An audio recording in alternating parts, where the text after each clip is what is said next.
and welcome to another episode of Boundless Body Radio. I'm your host, Casey Ruff, and today we're releasing a special episode. As part of our celebration of 5 years of doing Boundless Body Radio, we have done an entire week of special episodes.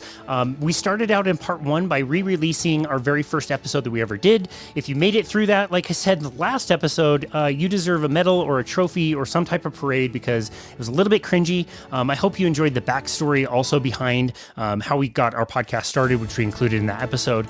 In part 2, the second special episode we went over all of our listener favorite episodes. So going by popularity through each one of the years, we took the clip from the most popular episode, and when we aggregated the numbers between all the different downloads on the podcasting side, on the audio side, versus all the YouTube watches as well, with all the comments and everything else. So that was our second one. For the third one, this episode that you're hearing now, I decided that I wanted to do my own version of my favorite podcast episodes.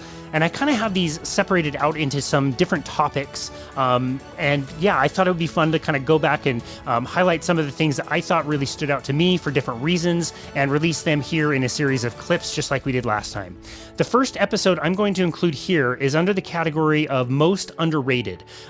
We released this episode very early on in our podcasting journey. It certainly was not one of our most popular episodes, but I thought it was a really, really good one. So I thought it was very underrated, and it has one of my absolute favorite stories that has ever been told on Boundless Body Radio as well. So this episode is Earning the Right with Boston Marathon organizer Dave McGillivray. This was episode 86 of Boundless Body Radio, which was released on April 19th, 2021.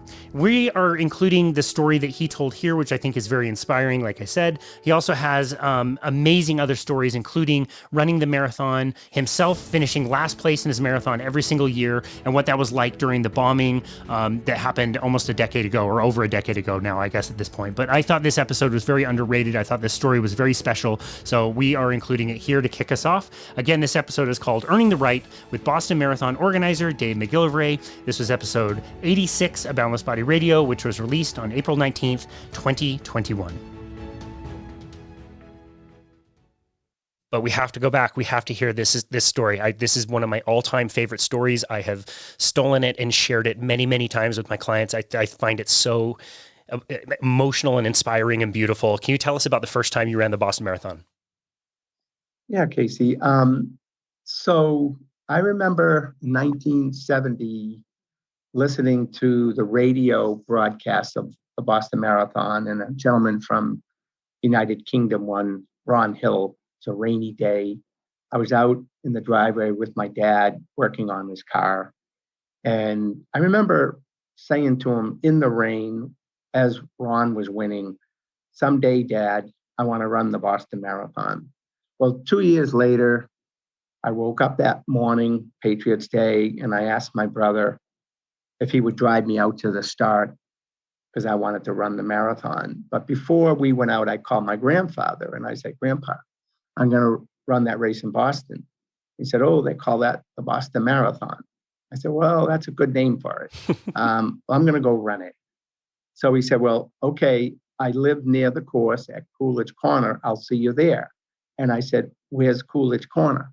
He said, "That's at the 24-mile mark." I said, "Okay, Grandpa, I'll see you at 24 miles. My brother drove me out to the start, and off we went. And I'm running and got to the hills in Newton, about 18 to 19 miles, and bam, down I go, flat out in the hills. I got taken to the Newton Wellesley Hospital in an ambulance.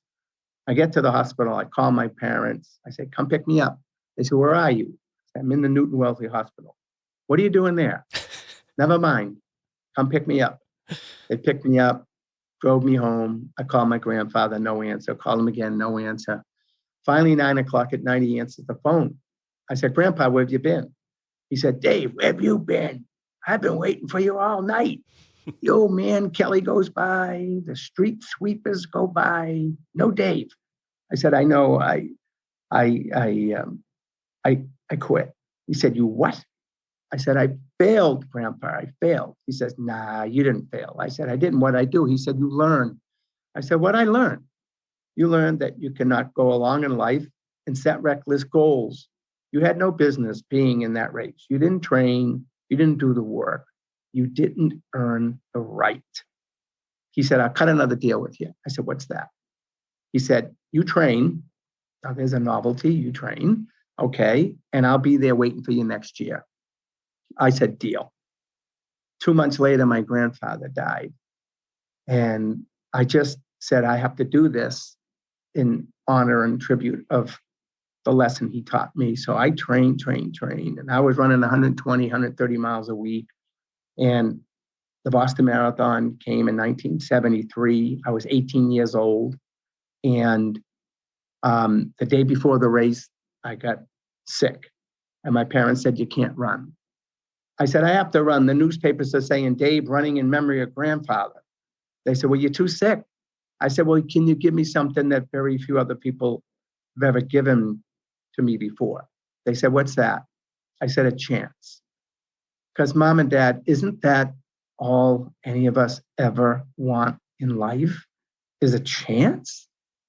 Just let me toe the line. So they said, okay, and drove me out to the start in Hopkinton. And I took off. And I get to 5 miles and I was toast. Like I shouldn't be here. I was so sick. But I kept going. And then I get to the halfway point and I saw my parents. And there's my mother on the side. And what's she doing? She's crying. Why? Because that's what mothers do. They cry because they're going through more pain, worrying about you than you'll ever experience. That's right. But then there's my father, and what's he doing? He's taking pictures of my mother crying. And I'm like, okay, I got to keep going. I'm vindicated. Go, go, go. I kept going. I got to the point where I dropped out the year before in the hills in Newton. And I'm doing the survivor shuffle over the hills. And I get up over the hills. And finally, I pass Boston College. And bam, down I go again. 21.5 miles. I'm out. I'm sitting on the curb, head between my legs, just saying, what a loser. Here I want to be an athlete. I want to be a professional athlete. And I'm always the last one picked. I'm always the last one cut. I drop out of my first Boston. I drop out of my second Boston. You know something, maybe this wasn't meant to be. And then another defining moment happened in my life. And unbeknown to me, I turned around and I'm sitting on the curb in front of the Evergreen Cemetery where they buried my grandfather. And there's his tombstone. I can see it from the road. Wow. And that son of a gun said he'd be there. Now, he wasn't there physically. He was there spiritually, because it's not all about the physical person, right? So I picked myself up and I finished my very first marathon, my very first Boston Marathon in 4.5 hours. And I vowed on that day, Patriots Day, 1973, that I was going to run this race every year for the rest of my life in honor and tribute the lesson my grandfather taught me, a very important lesson in life, that you have to earn the right to do these things. And I've run the marathon now for the last 48 years. The next clip is under the topic of somebody that I disagreed with, which I thought was interesting. And so we are going to go to episode 646 called Carbivore. You heard that right, Carbivore, How to Approach Eating Carbohydrates with author Phoebe Lapine. I was actually stunned that her people reached out to me. She's the author of the book with the same name, Carbivore, and they asked if I would interview her on our show. And I said, like, oh, okay, you know, you must have something wrong. Like, we promote the carnivore diet. We actually promote like low carb or no carbohydrate type diets. I don't think she'd want to be hosted on our show. And to their credit, they said, no, absolutely. We think it's going to be a great discussion. She would be honored to host you on the show. I decided on the episode that I really wanted to focus on key points of agreement that we had. So I did not have a lot of disagreements when we were actually recording the episode. I decided after listening back to that I wanted to do a rebuttal more on the topics that we didn't cover in the episode, but more of the points that she brought up in the book. And so I'm going to include both of those here. This first part is just a clip taken from the episode where Phoebe kind of describes carbohydrates and what they're for. Again, you can agree or disagree. I certainly disagree with a lot of the things she said, but I really appreciate that she came on our show to share her knowledge. And then I will also include a clip that I did immediately afterwards that dropped, which was my own kind of take on certain things and my own rebuttal on some of the content of her book. But anyway, this is This episode is called Carbivore, How to Approach Eating Carbohydrates with author Phoebe Lapine. This was episode 646 of Boundless Body Radio, which was released on June 14th, 2024. So can you kind of give us a good outline of, what carbohydrates are, where they come from, and how we can kind of think about them and classify them as different kinds of, if we want to think of it that way? Yeah. And I think it's really important that we start with definitions. I did in my SIBO book as well, because there's a lot that just gets thrown around as slang, like low carb. What is low carb? I think what we call a carb is actually different than what a carbohydrate actually is, which makes up, pretty much all of plant matter on Earth. And also the conversation around complex carbs versus simple carbs. Basically, carbohydrates are made up of glucose molecules. There are different types of sugars. So carbohydrates include all sugars, glucose being the simplest of which, fructose being another type of sugar, and then sucrose, which is 50-50 glucose and fructose. Then there is starch and there is fiber. Both of those two things are complex carbohydrates, which basically just means that they're made up of multiple molecules of glucose. Fiber is interesting, and we'll talk about it a lot because it can't be broken down once those molecules have been formed together. So it's not something that really affects in a negative way our blood sugar. It doesn't get broken down, doesn't get absorbed in the small intestines, passes on to the large intestines, where it has a function of feeding our good gut critters of our microbiome. And I should say, I'm sure everyone on this podcast is very savvy and knows, but the bacteria in our body outnumbers our own cells 3-1, and they're super important. And I think it's been the most exciting element of research in the last decade in terms of, what the health of our microbiome can dictate in terms of our immunity, in terms of our mental health, and so many other things. Certainly the tie to so many modern illnesses. And then starch, is a complex carbohydrate. It includes, a lot of plant-based seeds and grains. So, everything from rice and quinoa to legumes, also root-based vegetables. So potatoes, sweet potatoes, tubers. And depending on the amount of fiber in that starch material, or that starchy starchy plant, if there's less fiber, our body can break down that chain of glucose pretty quickly. So I think people call white rice a simple carb, but it's not. It's a complex carb. It's a grain, but there's less fiber in it. So it does kind of act more like a simple carb once it enters the body. We can break it down really quickly, and then that glucose just enters the bloodstream. Got it. And contrasting that to sugar, where everything is getting in very, very, very quickly, correct? Yes. So if we have just pure sugar, and by the way, natural sweeteners, unfortunately, the same thing as table sugar, which, tends to be the one that's demonized. High fructose corn syrup, anything that's higher in fructose is going to have a different impact. But generally, in terms of absorption, on an empty stomach, that sugar can reach our bloodstream within 5 minutes. And the issue that we really see with metabolic health, with our blood sugar metabolism, is when you have too much of a good thing all at once. And our body, therefore, has to package the excess away, oftentimes into fat, and particularly with fructose, it tends to end up as fat. Got it. Okay, excellent. So check me on this analogy. See if you agree or disagree. When I'm trying to explain this to people, I kind of like this analogy, but I want to see what you think. To me, the bloodstream is where things are trafficking around. It's where those carbohydrates end up eventually. And so to me, that's like a freeway. So if I'm thinking about sugar in the freeway, I'm thinking about like an unmetered kind of an on-ramp when it's rush hour traffic. If you don't have a meter there, all of the cars during rush hour are getting into the freeway, and the huge rush of cars is very problematic. There's way too many cars on the road. There's traffic jams and accidents and all kinds of things, and those cars can't be there. They can't live there. They go to traffic, but they have to go away. And so I'll say that like the exits are like where the sugar can go. Insulin is the signal that says, okay, cars, way too many of you on the road go find your parking space. And we have some parking spaces for carbohydrates. We have a very small amount that we can store. And so the carbohydrates that we consume, those cars on the road will go to a very limited amount of parking spaces. But as long as you have the spaces, they'll be there and they'll be fine and they can park. And then when the traffic clears and they can go back on the road, they'll go drive again. If those parking spaces are full, then the body needs to create more parking spaces, build a new parking garage, which ends up being fat. So you're ending up taking the carbohydrates with the liver, switching them over to fat, and then packaging them away in new parking spaces.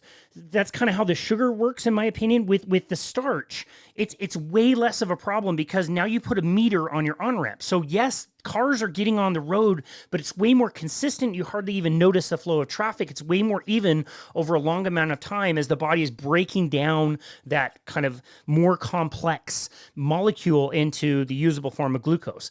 That's kind of my analogy. Thoughts on that? Is that close to the way you think about it? I think it's close. Yeah, sure. I mean, it's a little bit more complicated than that. I'm like, oh, is the liver like the traffic cop? Is the insulin like, the baton he's waving? I don't know. We'll have to think through the metaphor a little bit more. The visual that I like to give people in terms of, I think, kind of the on-ramp for you is, the intestinal wall in our small intestine.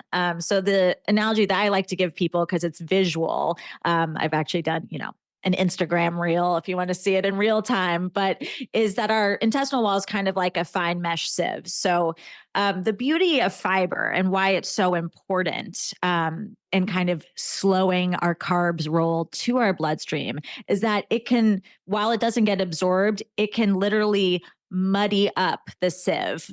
You think about, kind of if you took an apple and put it in a mortar and pestle, which is essentially kind of what we're doing, hopefully, for chewing our food properly with our mouth, with our stomach, we're, churning that apple into pulp. So if you were to pour straight apple juice, which has all the fiber removed, through that sieve, it is going to be an unobstructed waterfall. It's going to be all your cars coming, at 5 p.m. LA traffic onto the freeway, as you said. But if you were to eat the whole apple, which has all of, well, you may not be eating the seeds and the core, but has, some skin and some plant fiber to create this kind of slurry, this sludge. If you were to muddle that through your fine mesh sieve, it would kind of create this protective seal. You would still get the sugars, of course, you would still get the liquid, the juice, the sugar coming through, but it would be more of a drip versus an unobstructed stream. And the beauty of that is that then if you were to have just the straight sugar, the straight apple juice after that, if you try and pour that through the sieve when there is already fiber present, it's still going to take a little bit longer. So that is kind of gets to the crux of what's happened in our food system when we remove fiber and increase the sugar in packaged foods, or even not, even just in stripping it from white rice, stripping it from, the brand, stripping the bran from our flour, which is all, I won't say it's the complete origin story, but is one of the things that we did simply to make food more shelf stable and to last longer. And then I think things obviously got obscured for less practical purposes and more greed oriented ones.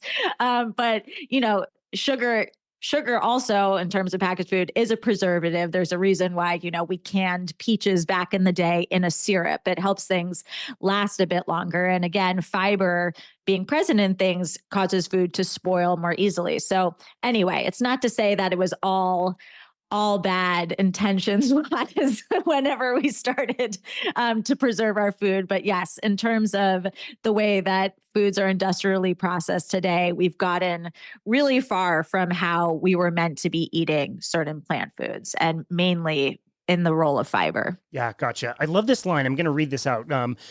How do we hold these two truths? Because you do a great job talking about the problems of overconsumption of, especially like you mentioned, the carbohydrates that are way too sugary. It's in virtually everything. It's in the middle part of the grocery store and everything. It's anything you can get at most restaurants.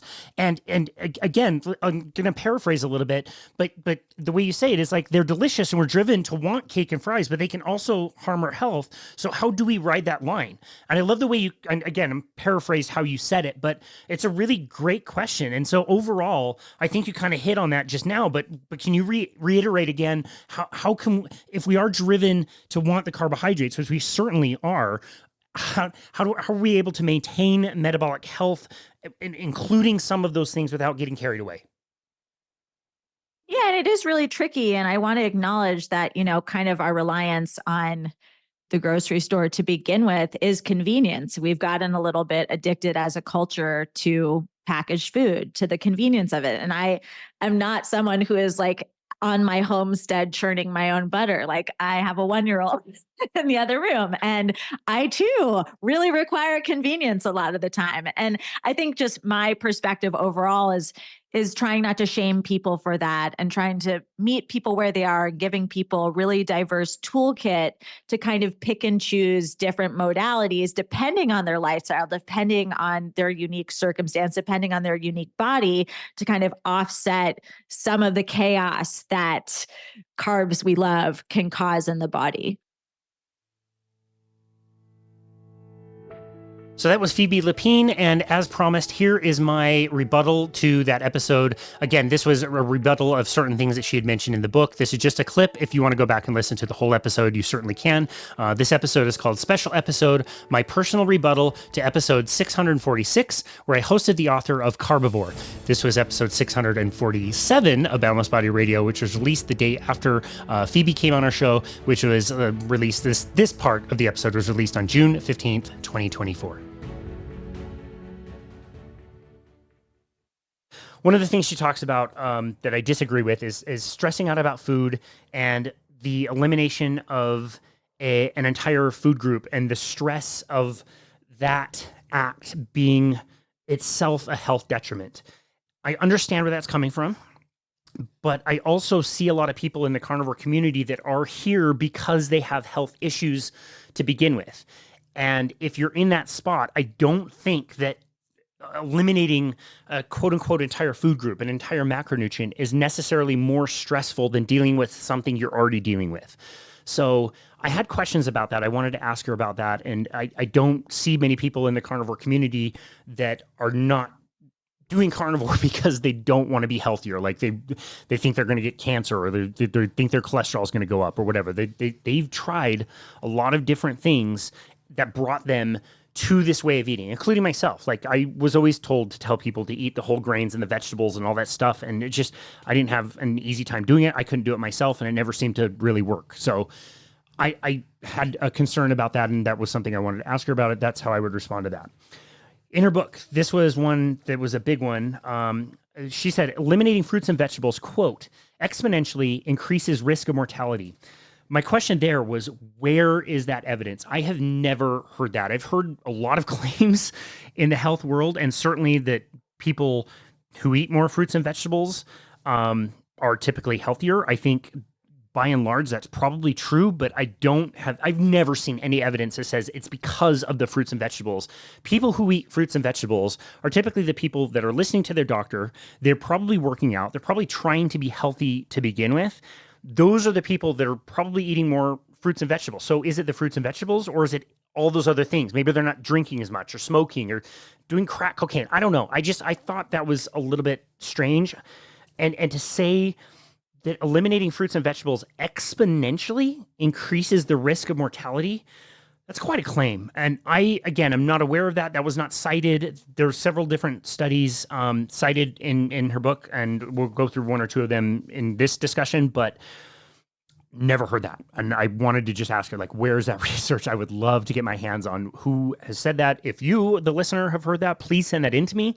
Obviously, that's only going to be based on very, very weak evidence. And to say that eliminating fruits and vegetables exponentially increases your risk of mortality, I don't buy that. Also cited in the book was the need for fiber and the microbiome. I think if you're in the carnivore world, you will immediately have your bullshit meter on as far as that goes.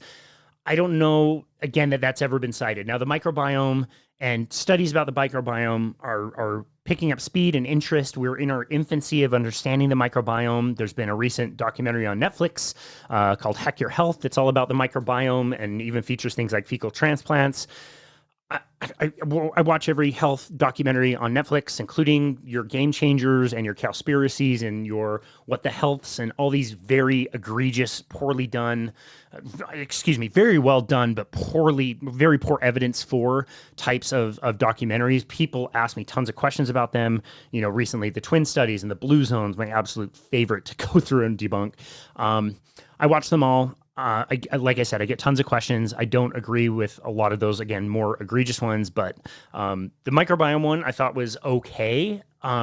They do make the claim that having a more diverse microbiome is better for health, or that healthier people have a more diverse microbiome, which is to say, I don't know that one causes the other. Again, what we're understanding about the microbiome is very much in its infancy. And, I don't know if somebody is eating zero fiber. Like I asked her, I eat no fiber. What concerns do you have? And it's really vague and nothing really specific. So I don't think fiber is necessary. I don't eat any. I haven't eaten any in over 5 years. I know plenty of carnivores who have not consumed any amount of fiber for a very, very long time. So again, that was one where I don't think the evidence is there to say that a more diverse microbiome is better or worse, especially in the context of somebody who is eating a carnivorous diet where they're really only eating one food. They're eating animal products, mostly like meat, eggs, and dairy. Does having a more diverse microbiome for that context, is that important? I don't know. I don't think so.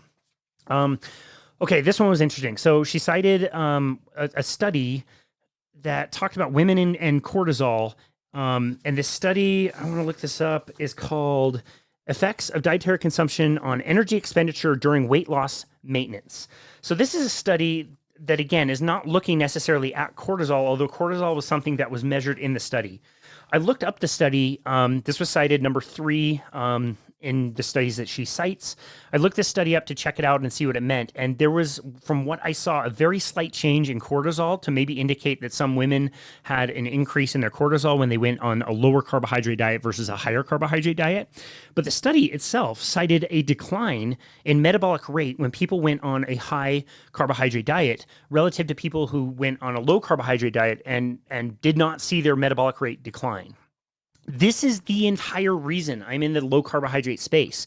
I was using a metabolic cart to measure people's metabolism.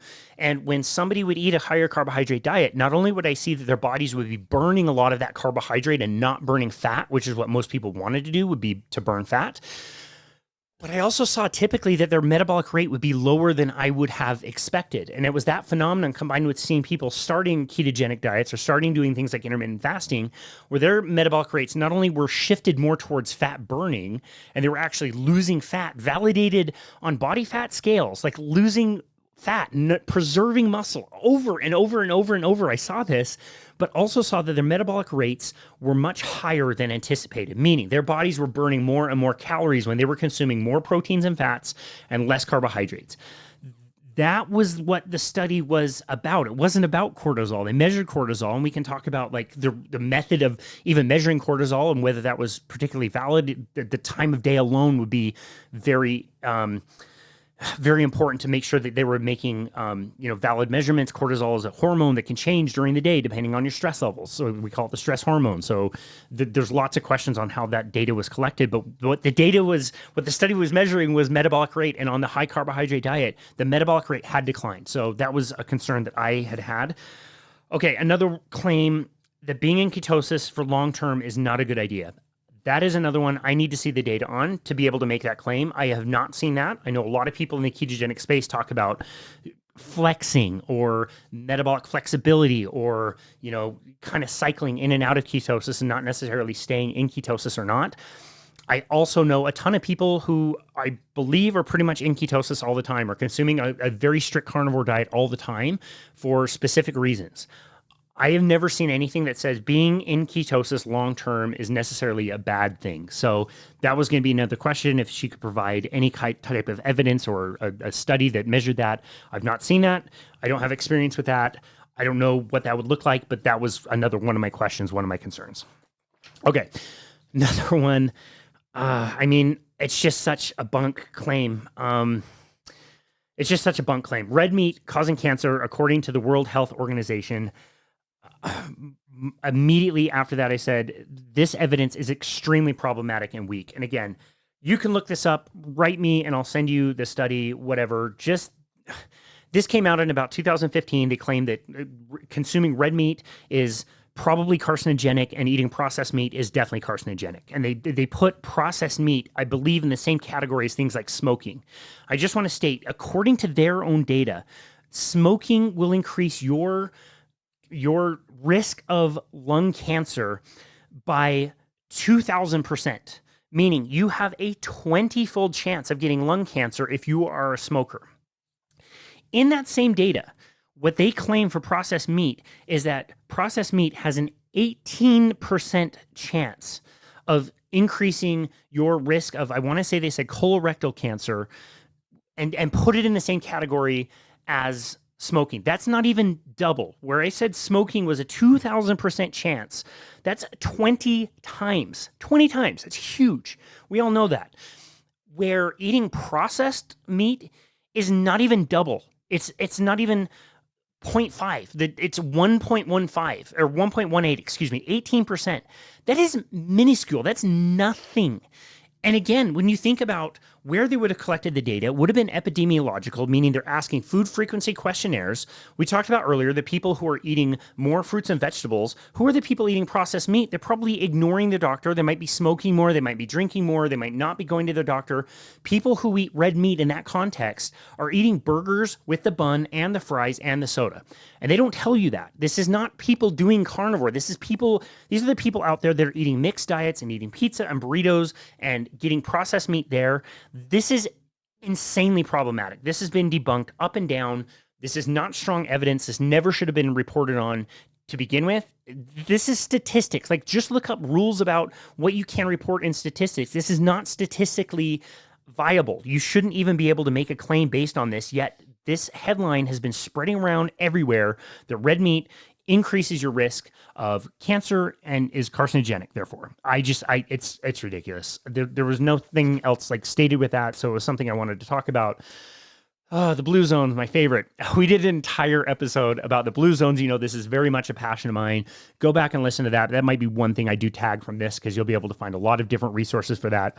This was something a little bit new to Phoebe. As we were talking offline and going through some of these questions, I was kind of deciding what I was going to ask her, which again, I decided not to ask her any of these questions. She didn't know too much about the Blue Zones, even though they made it into her book. She didn't know that, by the way, the Blue Zone Project is owned by the Seventh-day Adventist Church. I shared some of the stories from people like Dr. Bill Schindler going to Sardinia, a blue zone, and eating more meat than he normally does, even at home, and he eats a lot of meat. He shared the story of going into every home during the week and every home of a local, and as soon as they get there, they would pull out trays of cheese and meat and all kinds of salami and delicious charcuterie type meat that sounded delicious. And then on the weekend, they were like, hey, we're going to eat meat today. And he was like, the hell are you talking about? I've eaten tons of meat since I've been here. In this supposed blue zone, what do you mean eat meat? And eat meat to them meant that's the day they were going to have an entire goat or sheep on the grill, and the community was going to get together and have a proper barbecue. That's what they called eating meat. And so the concept of the blue zones, the best way I've heard this described, I believe this was by Dr. Bill Schindler, was it's a bait and switch. They look at these areas where people are living longer and use that to say these people are living so long in part because they're eating plant-based diets. And that is absolutely not true. When you talk to people who either live in the blue zones or visit the blue zones or study the blue zones, Loma Linda is not a blue zone. That's in California. It's been identified as a blue zone so that America would have a quote-unquote blue zone to help Dan Buettner sell books about blue zones here in America. That concept is now owned by the Seventh-day Adventist Church, who have been promoting plant-based diets since the 1800s.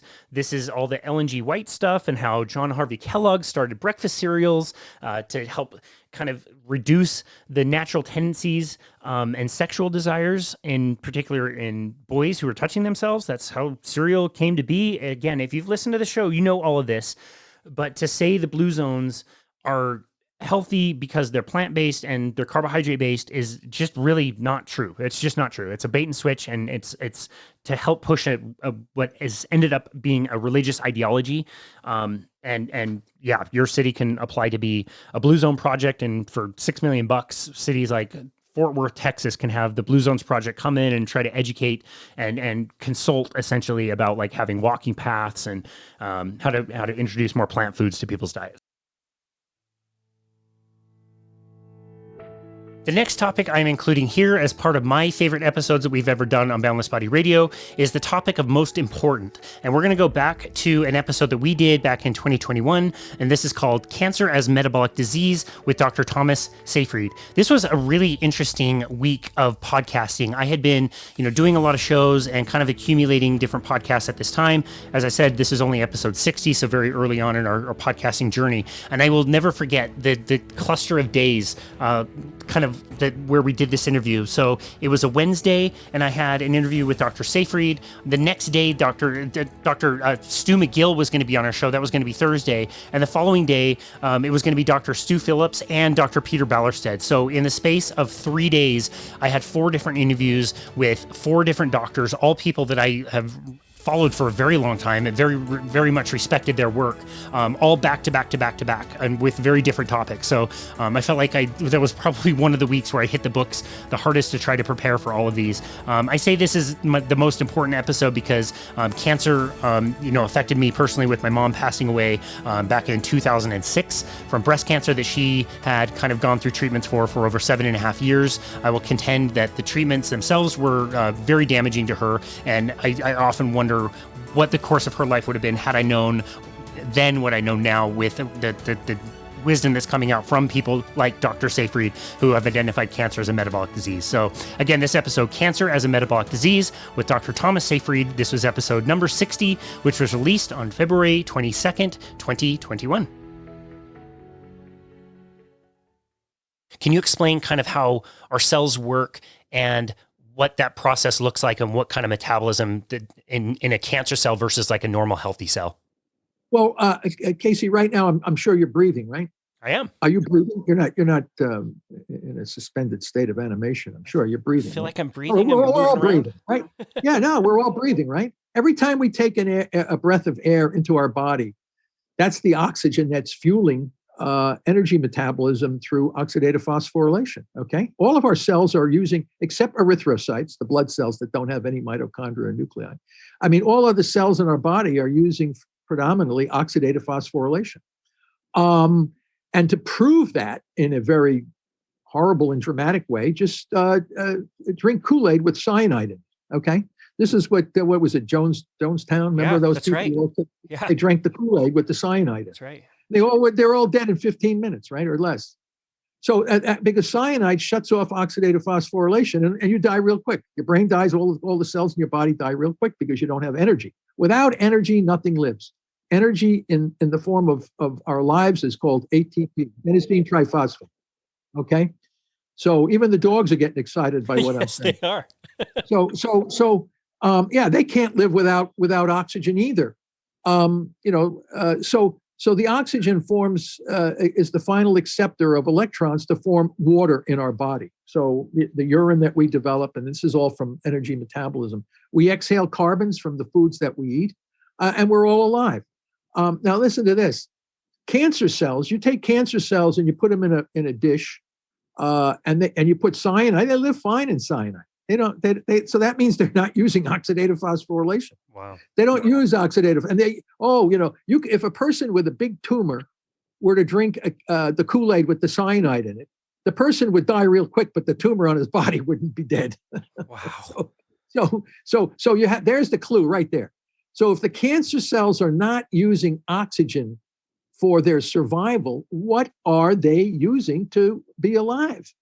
And it's the ancient fermentation. Fermentation is energy without oxygen, all right? Energy without oxygen. And what's the fuel for driving energy without oxygen? And it's glucose, the sugar, and the amino acid glutamine. So that's the clue right there. So if I pull the plug on glucose and glutamine while transitioning the whole body over to ketone bodies, which can only be used by cells with good mitochondria, oxidative phosphorylation. Thereby, you metabolically marginalize and kill the tumor while enhancing the metabolic efficiency of the normal cells of the body. This is a very clear, easy, non-toxic plan for the management of cancer. Wow. You're right. Like, it sounds too simple to be true. You mentioned something earlier also that the insult to the tissue, the cause of cancer has to be chronic in nature. It's not just something that happens once very quickly. Is that correct?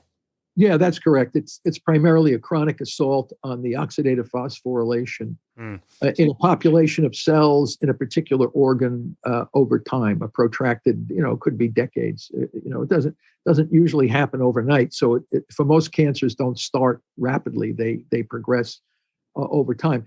When you say it's simple, I've encapsulated it that way.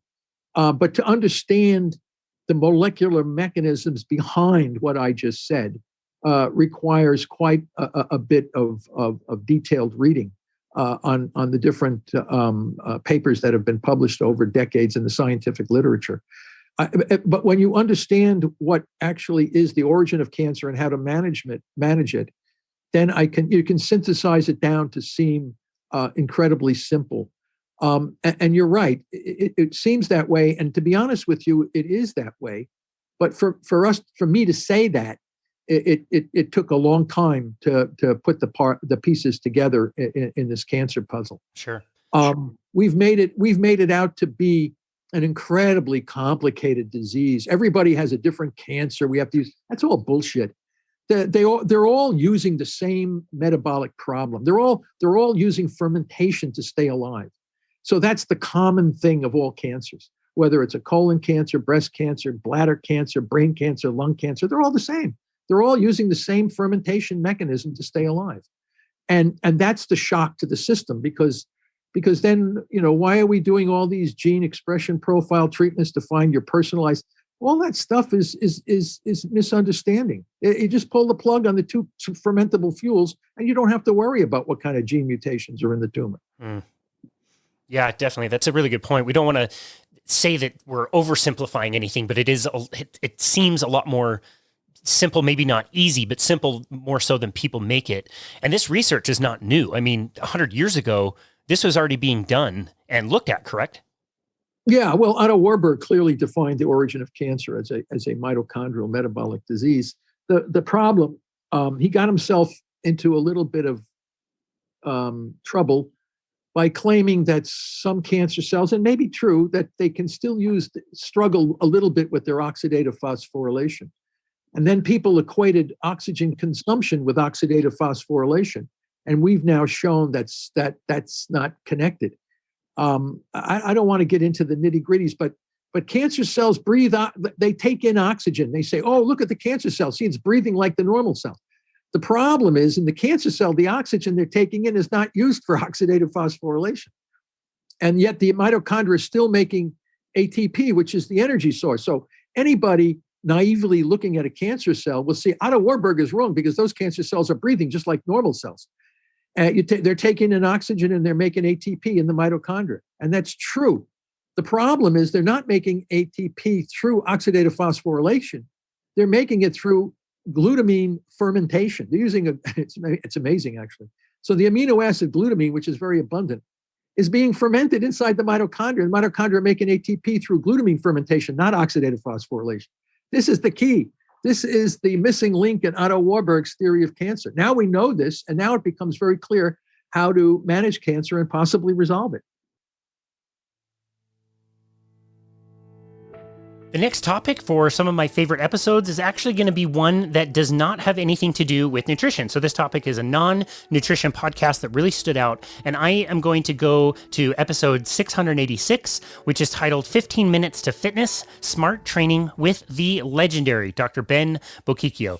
Ben is absolutely amazing. We have become really, really good friends over the years at different conferences. I got to spend some time with him this last year at the Symposium for Metabolic Health 2025. He's an awesome guy. guy. He's super funny. He practices what he preaches. He's absolutely one of the fittest people that I know, still practicing as a personal trainer with limited clients, and is totally fit in his 70s. And he does a super cool form of strength training that I adapt with most of my clients as well, called super slow or high intensity training. He writes about it in his book. He covers that in this episode. I'm so grateful for Dr. Ben and getting to know him over the years. So my favorite non-nutrition exercise that we've done on Boundless Body Radio is going to be 15 minutes to fitness, smart training with the legendary Dr. Ben Bocchicchio.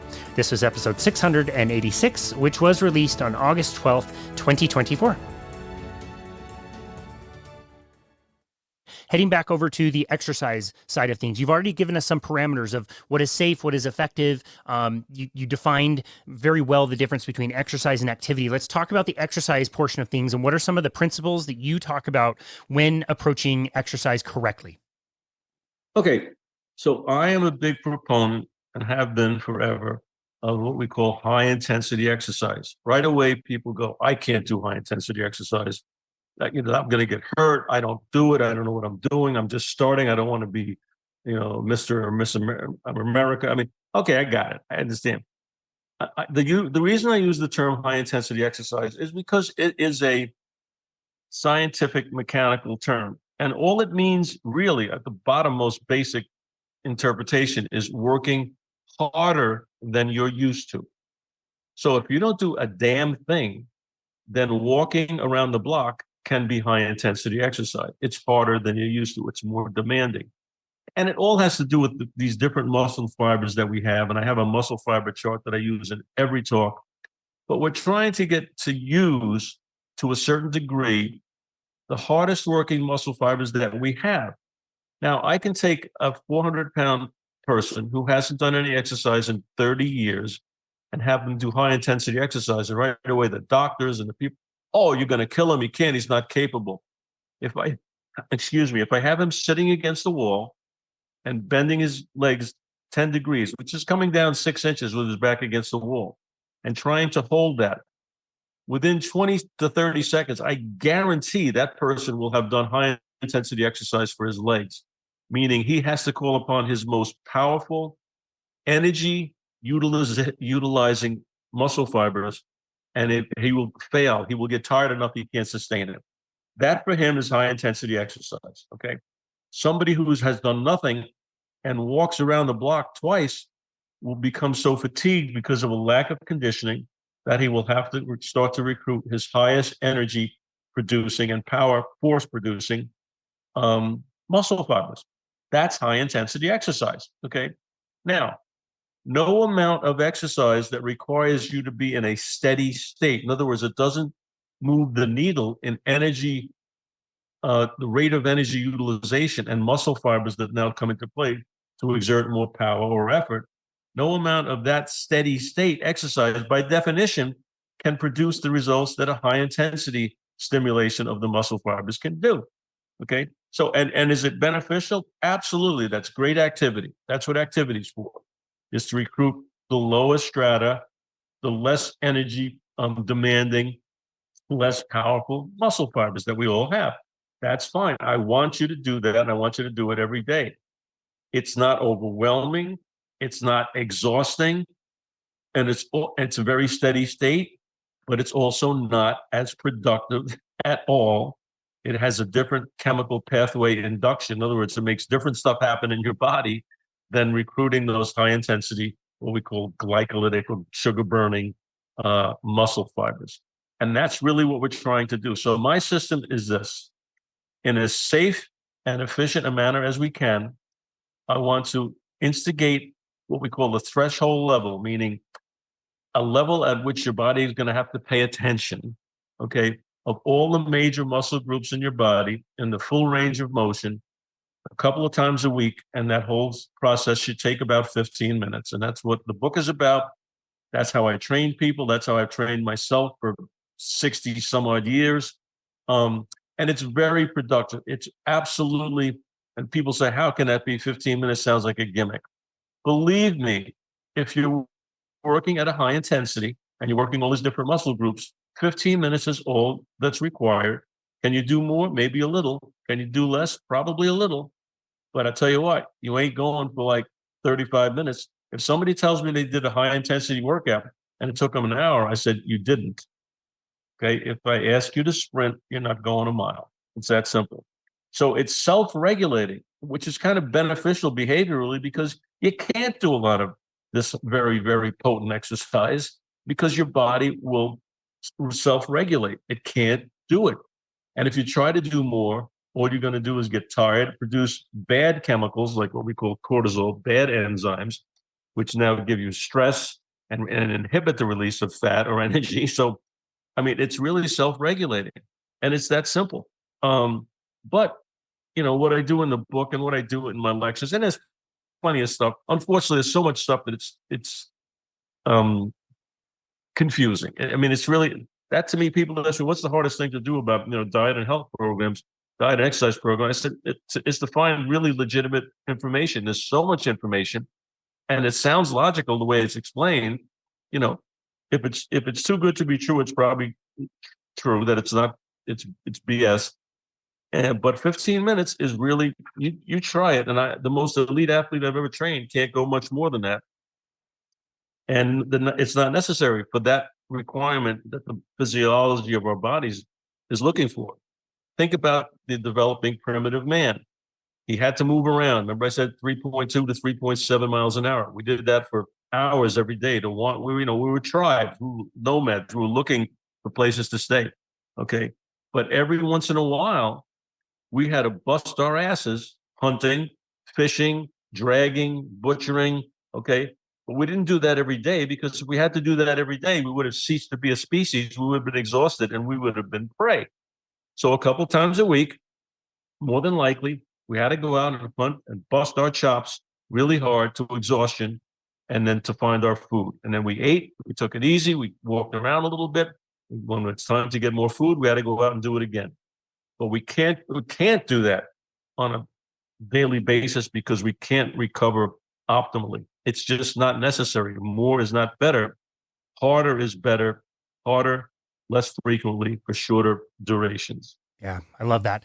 The way I'll kind of explain it to people is imagine like a teeter-totter, and on one side you have intensity, and on the other side you have frequency or volume, and you just can't have both. And most people think, oh, I'm going to get into this plan. I'm going to start with 2 days a week, and then I'm going to work up to 3 or 4 or 5 or 6.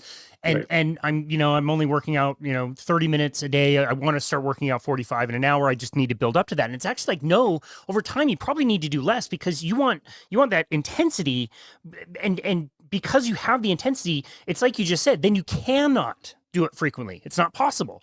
And most people kind of get that confused. And I also notice so many people push back against it. Like I'll ask somebody in the beginning of our conversation, like, would you like your plan to be very complicated and complex? Or would you like your plan to be very simple and easy to do? And everybody throws up their hands and go, oh, I just need simple. Everything in my life is way too complex already.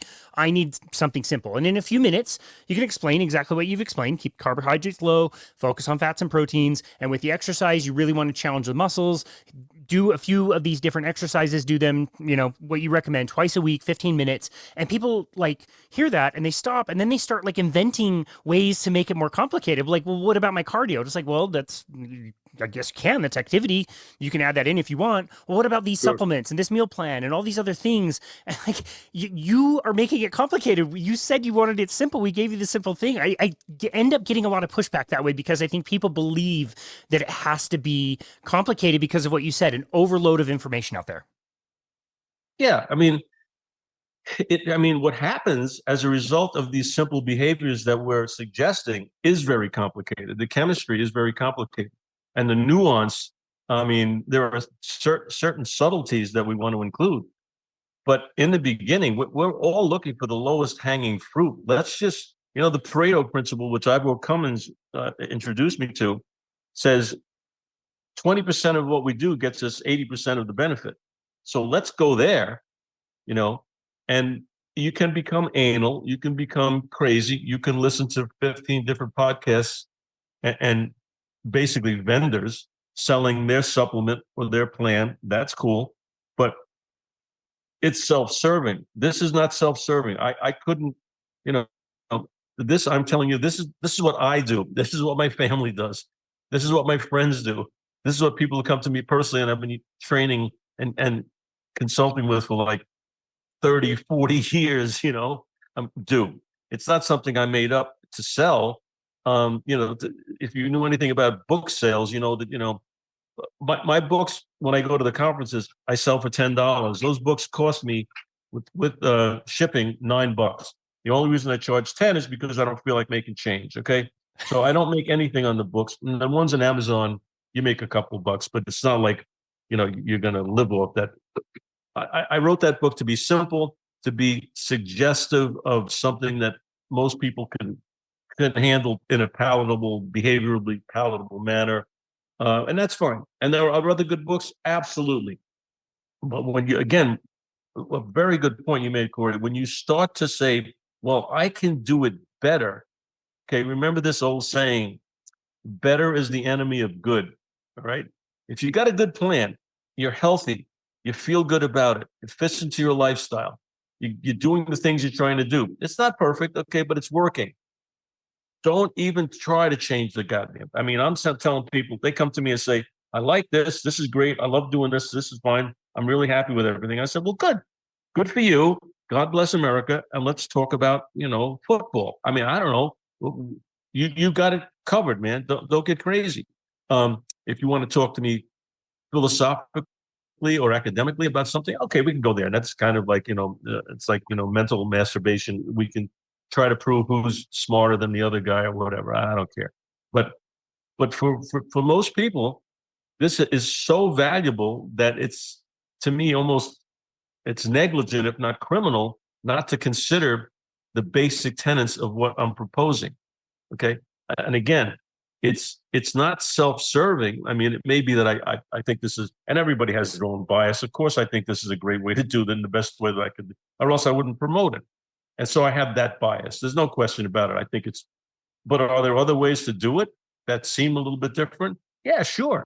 But you still have to go through those signaling toll booths of metabolism.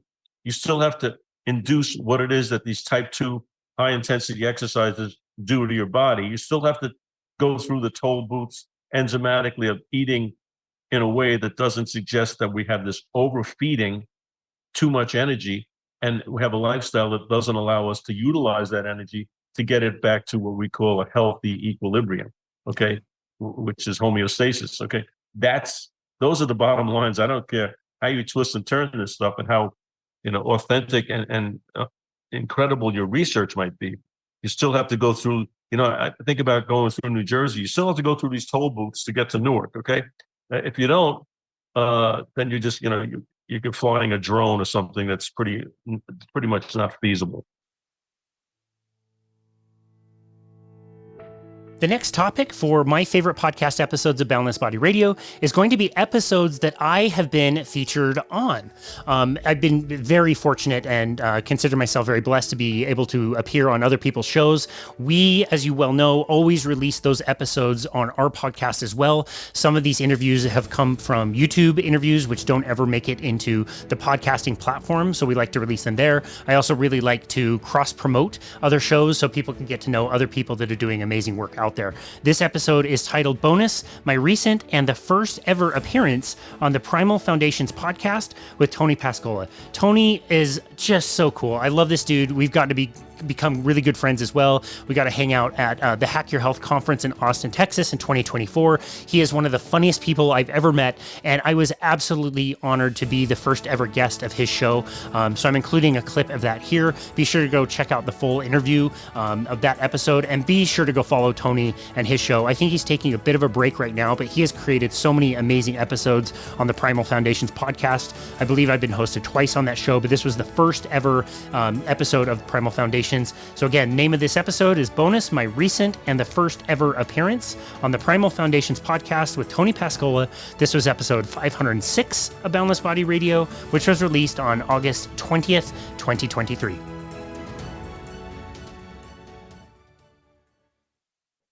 Welcome, everybody, to the very first episode of the Primal Foundations podcast. I'm your host, Tony Pascola. I have a very special guest today, Casey Ruff. He's a personal trainer, lifestyle coach, and performance enhancement specialist. Casey specializes in lifestyles such as low carbohydrate, ketogenic, carnivore diets.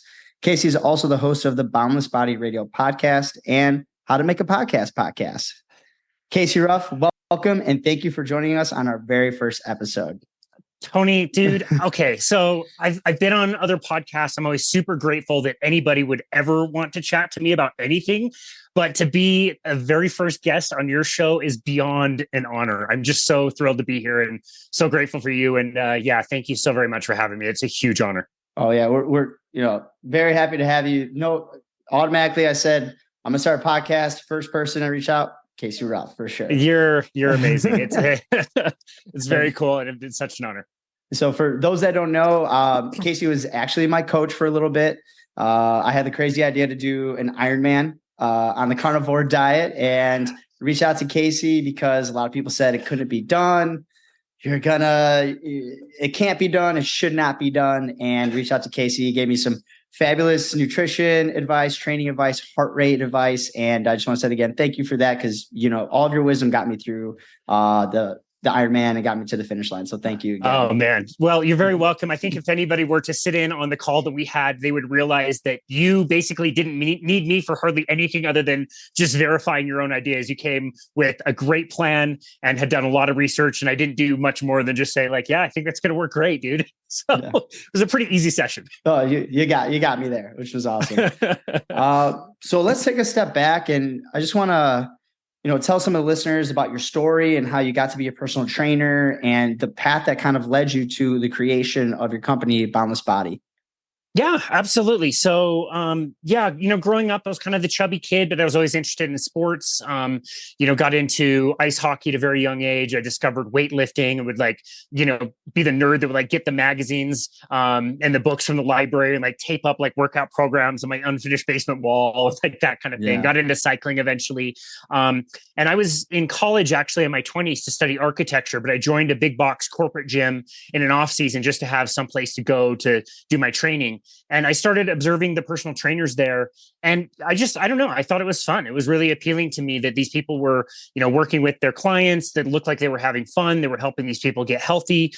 Beyond that, they were also using heart rate monitors, which had been something I had used for a very long time. And, coming on to the staff when I did, I knew more about heart rate monitors than their most educated, trainer at the time knew about them. I knew how to program them and get the most out of them. So anyway, I ended up going into the personal trainer manager's office, asked him what I needed to do to get a job there. He told me what online certification to get, which I then got. I started that in March of 2007. Pretty soon after that, I was trained on how to use what is called a metabolic cart, which is basically a way to measure how our bodies are using calories, either resting or exercising at different levels. Like if you've ever seen a VO2 max test, we were testing, validating that. That's essentially what we were doing. That was kind of my entry into personal training. I've been very fortunate to make it a career now that's been, 16 and a half years. I love it every day. I have no intention of, stopping or retiring or doing anything different anytime soon. It's been a wonderful career. And so the story of Boundless Body LLC was really the story of my wife and I both working for the same big box corporation when the pandemic hit and we were put on unemployment. And so it was a really dark and confusing time. And I still to this day have no recollection of the first 2 weeks of the pandemic. I blocked out those memories. And, in the stress and confusion of everything that was going on as the gym was reopening, we just saw that, the clients that we did have were already changing their behaviors. They were working out from home. They weren't even going to the business complex where our gym, was. So there's no motivation or incentive for them to, go to this gym anymore. And they were dusting off their Thigh Masters and, whatever equipment they had at home when you couldn't buy anything.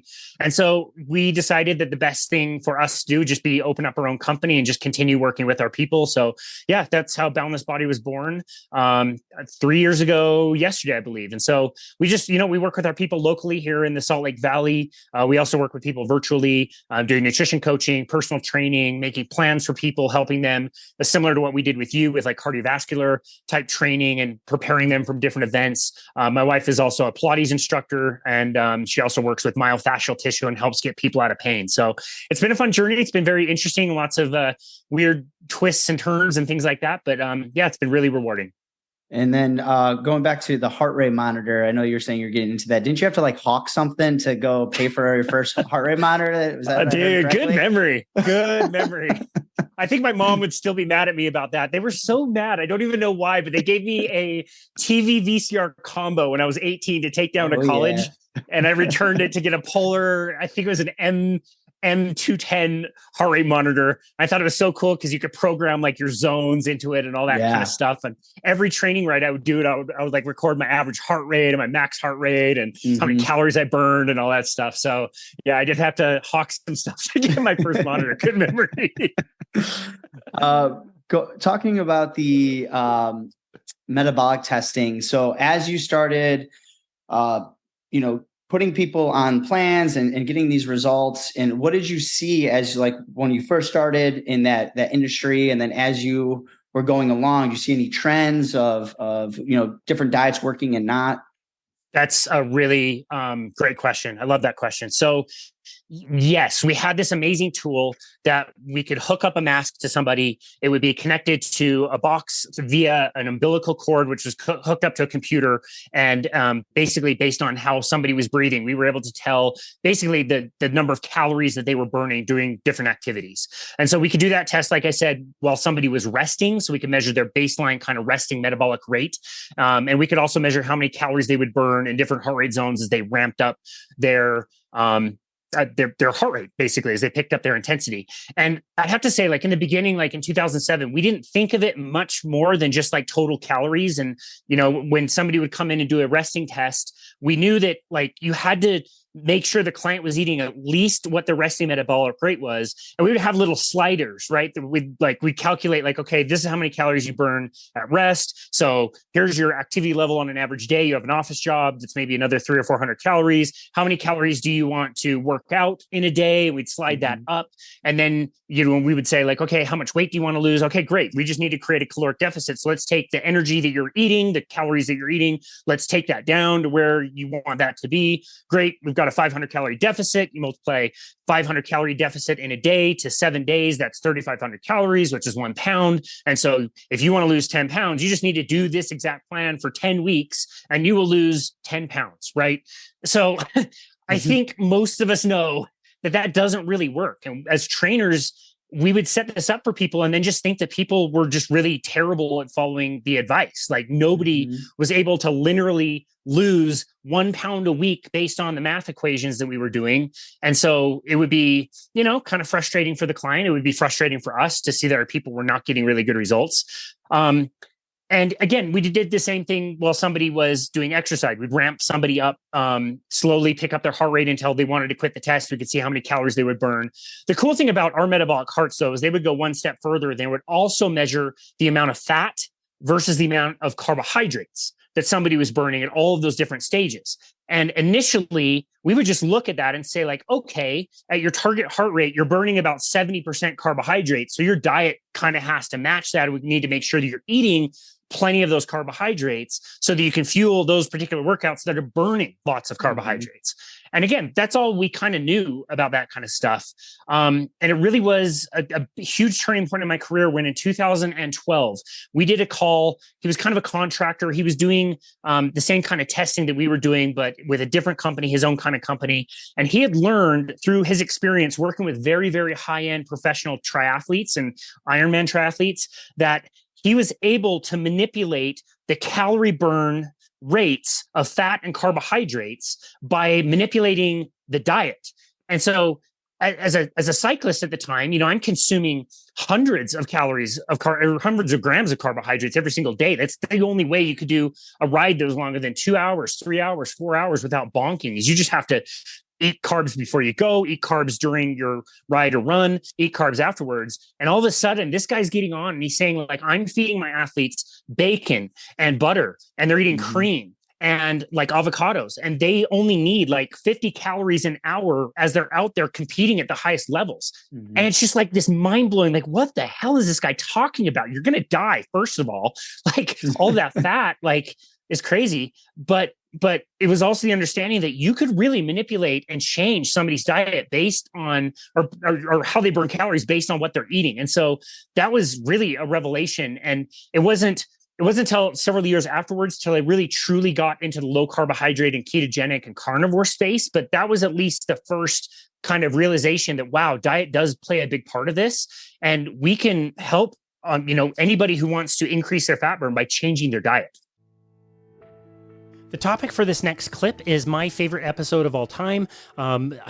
I can't really say this is my favorite of all time. It would be so hard to determine, which episode would be my absolute favorite. But this one really came through as something that I really appreciated and really enjoyed having a conversation. This episode is called Special Episode. My dad, Wesley Ruff, interviews me about my health journey.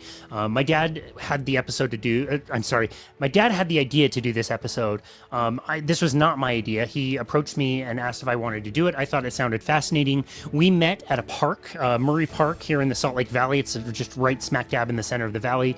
You'll hear a little bit of ambient noise in the background, but he wanted to ask me about my journey through health, how I've changed my mind about certain things, and how I got to a space where I recommend low carbohydrate and ketogenic and in particular carnivore diets. He asked me certain questions about that and why that's against the mainstream. I had a really great time. My dad and I have an amazing relationship and we spend a lot of time together. So I really appreciated this episode. So again, this episode is called Special Episode. My dad, Wesley Ruff, interviews me about my health journey. This was episode 690, which was released on August 19th, 2024. And if you think I'm an okay podcaster, you'll get a sense of where I got a lot of the I don't know, I wouldn't call it a skill, I wouldn't go that far, but like the ability to ask questions. My dad is a really, really good interviewee. He's done sports here in the Salt Lake Valley for over 40 years and has really made a name for himself around here. So I'm very fortunate that I got to learn from the best as far as that goes. I've got a long way to go to get to as good as he is on air. But anyway, this is called Special Episode. My dad, Wesley Ruff, interviews me about my health journey. This is episode 690, released on August 19th, 2024. I want to reach back on something you said about how when you said it was a dark period and you decided to get certified in these things. I remember being worried about you as a dad, and you never quit being a dad, right? You're married, you're on your own, and you're doing your own thing. And I hope I said this to you. I know I said it to Jen once, that you can't go wrong investing in yourself. And when you said you were going to spend money and do that, I hope that I said that to you. And I think I don't know if you remember that, but just like if you invest in yourself, it's going to pay off in the long run. It's uncomfortable. I seem to recall you did tell me that, and I really appreciate it. And I've tried, as I look back over the years, like in those dark times, I've tried to look at myself and go like, okay, like I'm not making the money I need to. I'm not, experiencing abundance. What can I do? And hopefully I've tried over the years to try to invest in myself and learn a new skill or something to kind of expand myself in that way. And during those times, which again is uncomfortable, but.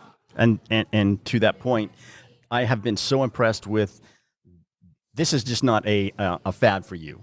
Like you do deep dive research. Like you read more than a week than I probably read in a year. And you're just all about that. And I want people to know that you do research. You're not just going into this thing willy-nilly, oh, I think I'll just take this route. You do research and you know what's what on both sides of the table. Like, you know what they're thinking, you know why they do this, you've done the research, you know why you think this, because you've done the research, and that to me is impressive.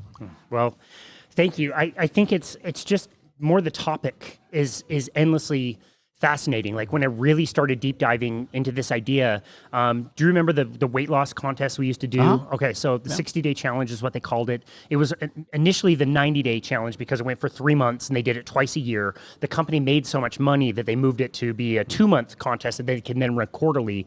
And so every 3 months, you have to get a new cohort of people, take them through this program. We were not given extra money to do it. It's just like we discount our services. You have to find, it was like a minimum of like 15 people every time you do a contest. And if you did one, you realize like I didn't succeed. It didn't work.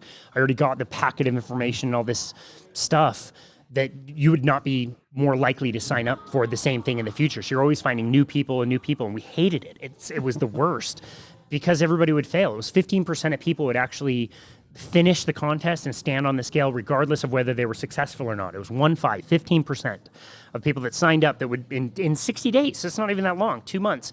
And again, it's like prepare all these meals, and here's all these elaborate recipes and all these ingredients and all this stuff. And it was the spring of 2018 where there was a guy who worked for the company, managed the pool, Clark, if you remember him. He was assigned to us. He did the contest. He didn't want to, but since he was an employee, they kind of made him.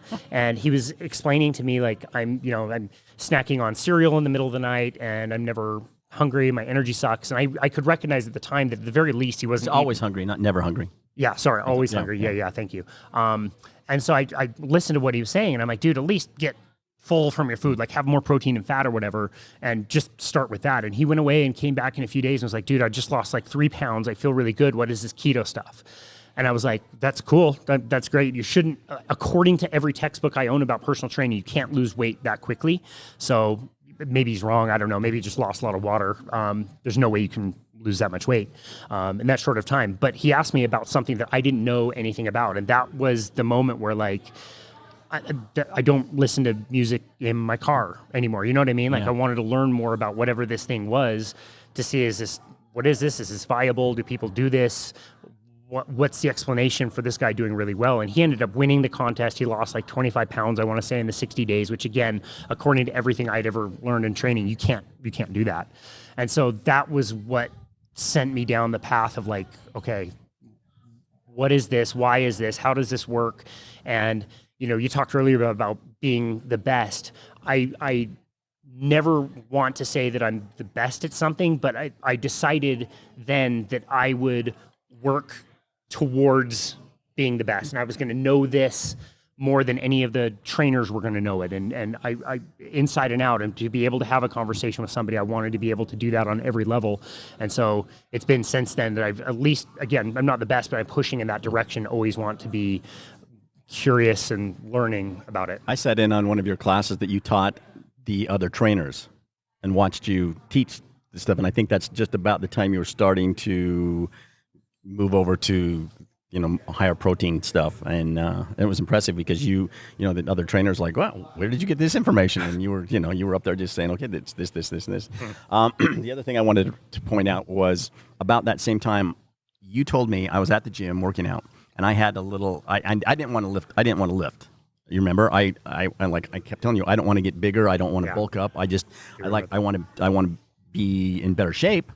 And so my thing there was I would ride the bike, the exercise bike, sometimes run a little bit, but it hurt my knee, and then just do some exercise and a little bit of swimming. Yep.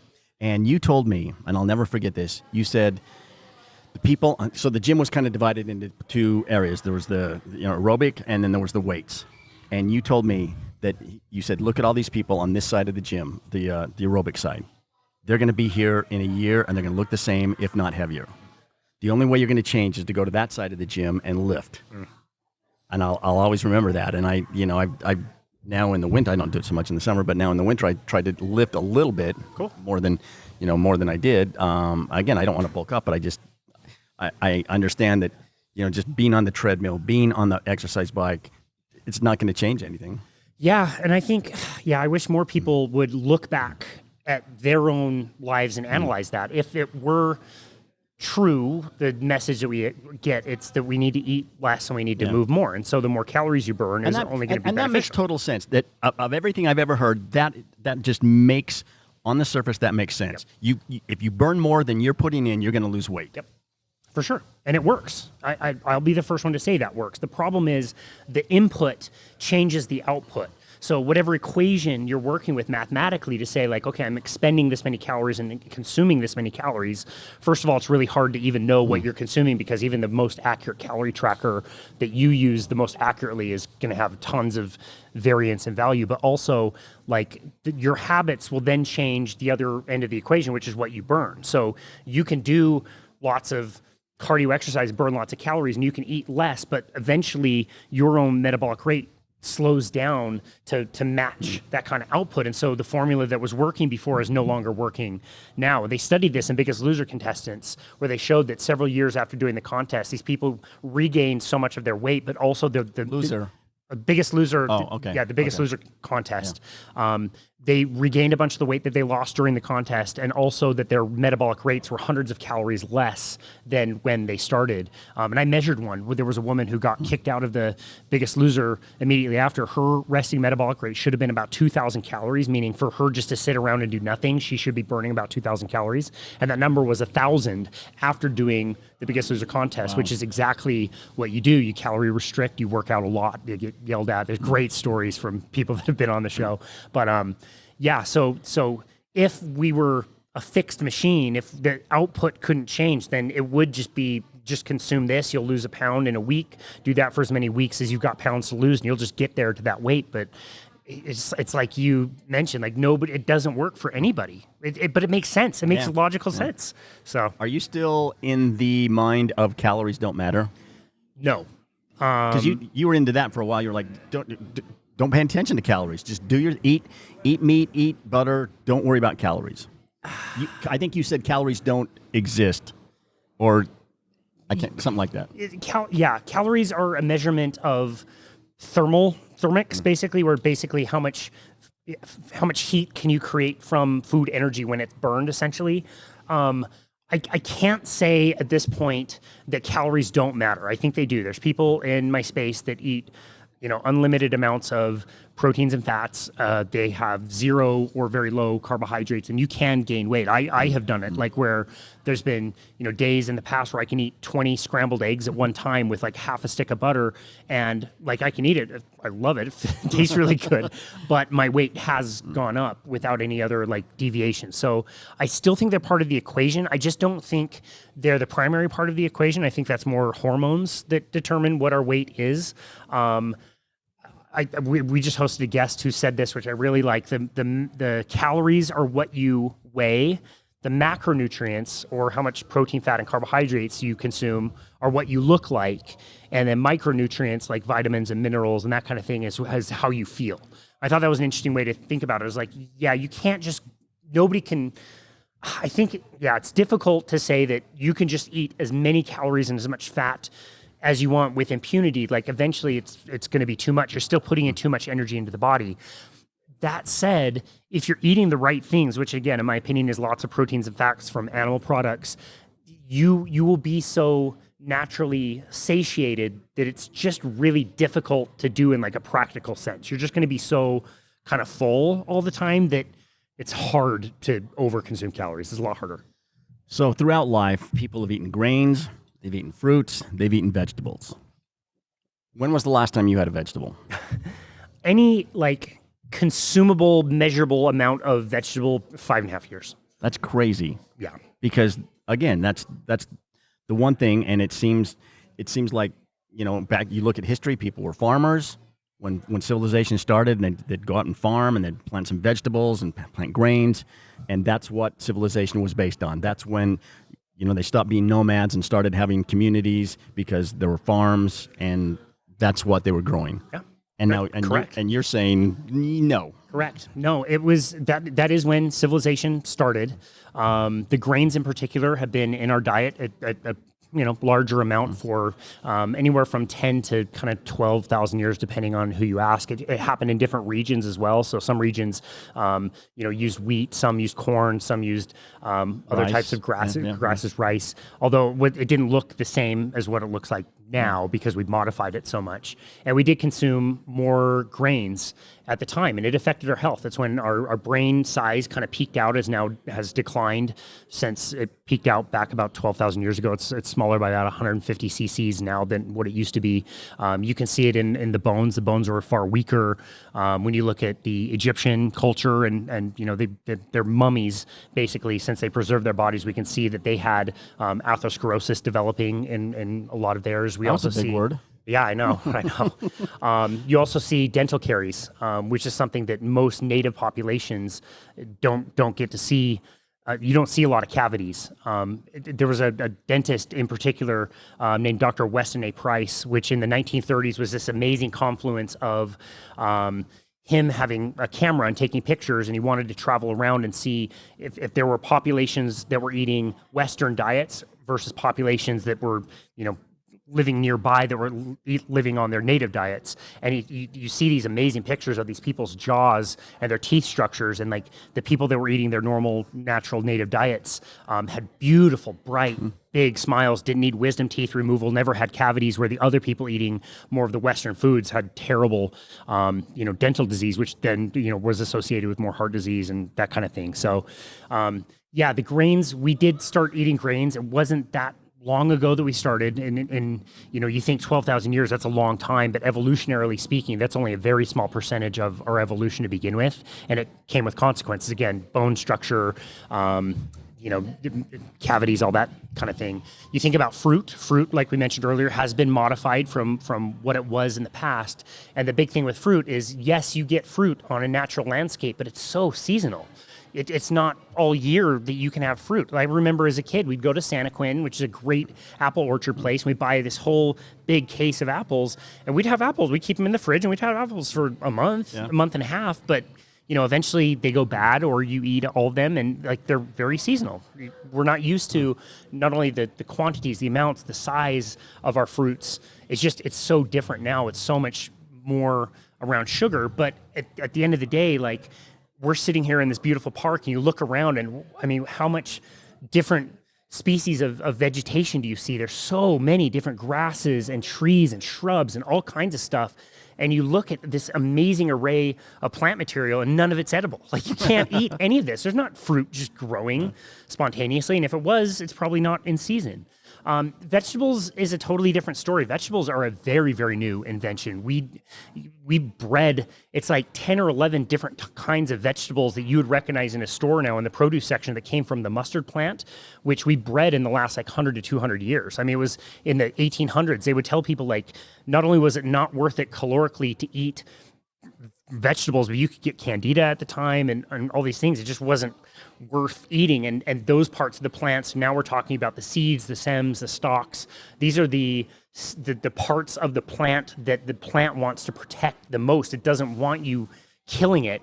And plants have developed different defense mechanisms. We can run away or fight things. Plants can't do that, but they've been around for billions of years, and they evolved as far as chemical protection to help protect them against predation. And it has nothing to do with humans. It's not us eating them, but also birds and insects and all kinds of stuff. We just have this really entitled kind of approach when it comes to plant foods, that we just think we can cultivate and use plants to whatever our needs are, without realizing they're also sentient. They have lives, and they want to reproduce and spread and grow just as much as we do, and we need to treat that with respect. I don't tell everybody they need to eat the way that I eat, certainly, and avoid the whole thing altogether, but the idea that you can just have whatever fruits and vegetables and grains that you want, and it's not going to cause issues, that's a really entitled kind of thought that we have as humans. We need to respect that.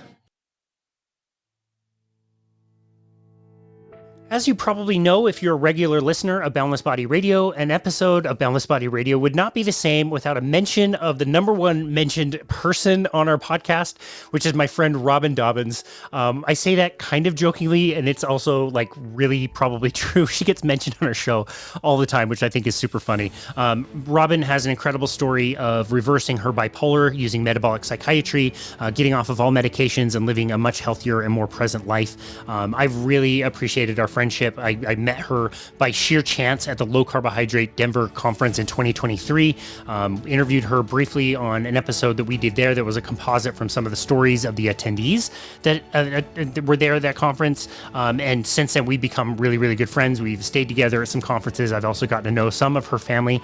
The topic of this clip is my favorite answer that I've ever gotten for any question I've asked on the podcast. And we are actually going to go to Robin's amazing husband, Matt Dobbins. And this episode is called Matt Dobbins' Incredible Success Story with No Sugar, No Grains, or NSNG. This was episode 638 and was released on May 29th, 2024. Like I said, of all the questions I've ever asked, this was my favorite answer I've ever gotten back. Okay, I hate to give her more airtime than she's already gotten. We already did that whole episode about her, and she's the example that I use all the time. In fact, I used it this morning when I was explaining to somebody who had never heard of the lean mass hyperresponder phenomenon. to say what this is actually like, because we talk numbers and we talk about heart attacks and we talk about LDL cholesterol being a certain level, and then you get to know people and it's a person, it's my friend, it's your wife, and you I can set up this scenario by saying like, okay, people have like serious mental, physical disorders that low carb is very, very therapeutic for. A therapeutic nutritional ketogenic diet can really help with a lot of things. Your wife being bipolar, you experience that, going through that with her. She finds a low carbohydrate diet, symptoms improve, and eventually pretty much go away. She's not on medications. Come to find out, her cholesterol goes sky high through the roof, and it's the bad LDL cholesterol. So, okay, great. Let's mix in some more carbohydrates. The cholesterol falls, the bipolar comes back. And I always put it on people. What do you do? What would you do? You have to decide whether you want to be medicated, whether you want to off yourself because it's so miserable. She was basically comatose for like an entire decade of her life, or you get to live with either those bipolar symptoms or a very high cholesterol level. That's not fun. That's a very difficult kind of thing to face. And I don't blame anybody for feeling weird about that. When my wife turned a cholesterol test last year, it was kind of a similar thing where LDL was sky high, HDL was high, triglycerides were low, lean mass hyperresponder. It's one thing when I'm making a decision about the things I want to eat and I'm eating a lot of meat and saturated fat. It's totally different when it's somebody who you love and it's an actual person.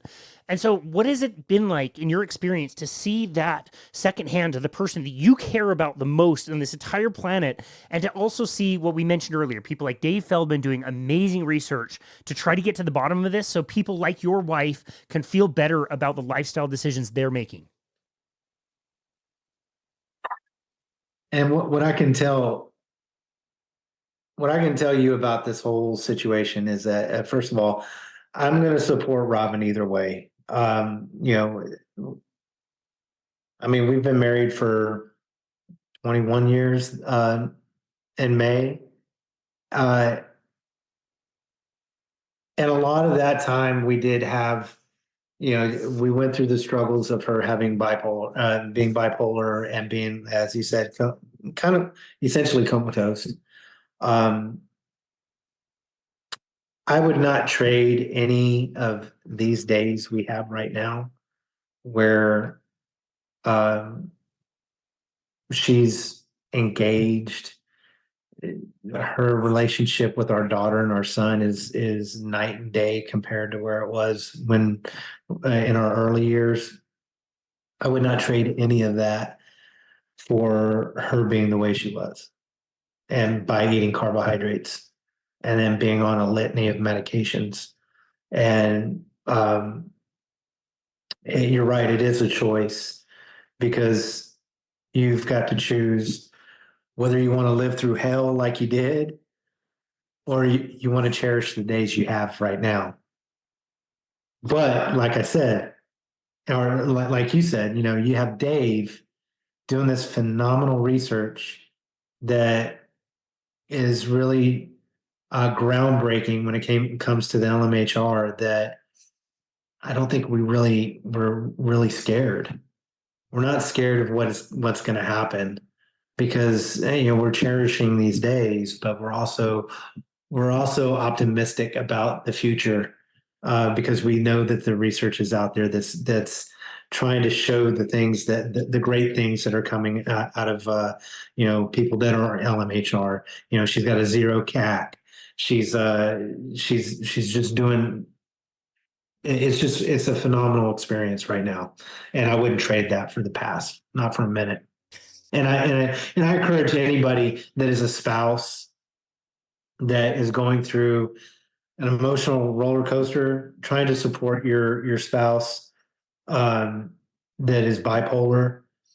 I encourage you to start looking up Metabolic Mind online. Start looking at the research. Start looking at the videos and the Bazooki group. Start looking at all that stuff because the research they're doing is helping so many people. Listen to those stories and try to change it now before it's too late, before you lose those days. The last topic of this episode that we're going to include here is a clip for what I would consider the most meaningful. And this was a very special episode as well. This episode is called A Week of Dissecting Cadavers with my beautiful wife, Bethany Ruff. Bethany had a really cool opportunity a few years ago to take a course where her and other lay people were able to dissect cadavers who had been preserved not through any kind of chemicals, but through a freezing process, and learn more about the human body. It was an amazing experience. I definitely recommend that you check out this full podcast. But when I think back on meaningful moments of doing this podcast, there's no other moment that stands out more than this. Bethany and I sat in the front yard, doing this podcast, learning about her experience and the things that she was going to take away from doing this. Not only was it an incredibly physical process of dissecting a cadaver, but also how it changed her mentally and emotionally, how it changed her work moving forward, but more importantly, how it changes her life, how it would change her life moving forward. And this clip, I still to this day have a really tough time listening to this without getting choked up. So this is the very last clip that we're going to include of my favorite moments of podcasting here at Boundless Body Radio. This episode is called A Week of Dissecting Cadavers with Bethany Ruff. This was episode 353, which was released on October 16th, 2022. Well, that was going to be my next question, is not only how is this week going to impact practically your training day to day and your sessions day to day, but how is it going to impact you as a human? What do you want to take from this experience and put into your life, whether you're working on somebody or not, just kind of like the day to day? I think this is a really good time. I told Casey before we started this, it was something that I read to him, that my biggest takeaway is nothing is permanent. And there was this quote by Jeff Foster that I'm about to read for you that brought Casey to tears. It made me choke up. It's one of those that it's not a one-liner, but it's one that will really hit you right in the feels. So if you're in an opportunity, if you're listening to this, if we get any listeners, that's not like me and you and my mom. If you're listening to this and you have an opportunity to just kind of pause what you're doing for a moment, I would really love for this to sink in for you, because it really did a lot for me. So this is called You Will Lose Everything. You will lose everything. Your money, your power, your fame, your success, perhaps even your memories. Your looks will go. Loved ones will die. Your body will fall apart. Everything that seems permanent is impermanent and will be smashed. Experience will gradually, or not so gradually, strip away everything that it can strip away. Waking up means facing this reality with open eyes and no longer turning away. But right now, we stand on sacred and holy ground, for that which will be lost has not yet been lost, and realizing this is the key to unspeakable joy. Whoever or whatever is in your life right now has not yet been taken away from you. This may sound trivial, obvious, like nothing, but really, it is the key to everything, the why and how and wherefore of existence. Impermanence has already rendered everything and everyone around you so deeply holy and significant and worthy of your heartbreaking gratitude. Loss has already transfigured your life into an altar. So the things that you care about right now, the things that feel heavy and unchangeable, the areas in which you feel stuck in your life or emotionally or mentally, it's very hard, and I will mess this up time and time and time again. I'll forget and remember and forget and remember. Whatever it is you're going through, it's not going to be forever. And some things you're like, well, great. I don't think I could have taken another day of that. And some things you're going to cling to. But we don't own any of this. We're just here right now. And we're incredibly more fortunate to be here right now in this vessel to experience this magnitude of brilliance that is life. And we're just fortunate to have it. So don't hold on to it tighter, but just notice it. Because as soon as you notice it, that moment's gone. And then that one's gone. And for me, I've always struggled with meditation. I've struggled with being present in things. I've wanted to soak up all the good and push away all the bad, and that's not life. And when you can realize that nothing is permanent and you will lose everything, including yourself, you just get to enjoy being here. It's really eloquent, babe. I'm glad that was recorded because I don't know that I'll ever have a stroke of genius like that again. And there you have it. That is the conclusion of our celebration for 5 years of doing Boundless Body Radio. It's been an absolutely incredible journey. I hope you liked the way we celebrated this important milestone by listening back on certain clips, including our first episode, all of our listener favorite episodes as well, and the ones that I chose with all the special moments of the ones that felt really, really strong to me, like ones I wanted to introduce you, the listener, to. Can't thank you, the listener, enough for sticking around. We know that there's so many different podcasts out there. When I see the numbers of people that are listening to our show, I just never could have imagined that we'd have such an impact. This was such a passion project of mine, and we've been able to stay non-monetized for the 5 years that we've done this episode and stick with the cadence that we've done of the 3 days a week releasing episodes. I can say we have no intention of slowing down unless something happens. I think we're going to continue podcasting for quite a while. I personally have taken so much out of this and gotten to have so many special conversations and meet so many special people out there, whether they were, really important people like doctors and researchers and scientists, people I really respect who are on lots of different podcasts, or if it was just normal people out there doing amazing work or have amazing stories to share. It's been a wonderful journey, and I just can't thank you, the listener, enough for joining us along. Thank you so much for all the ratings and reviews and every kind message that you send us. It really means a lot. It makes a difference to us. So looking forward to many, many more years. Thank you so very much, of course, for listening to Boundless Body Radio. And yeah, I hope you, like us, look forward to a lot more amazing content in the future. Thank you very much.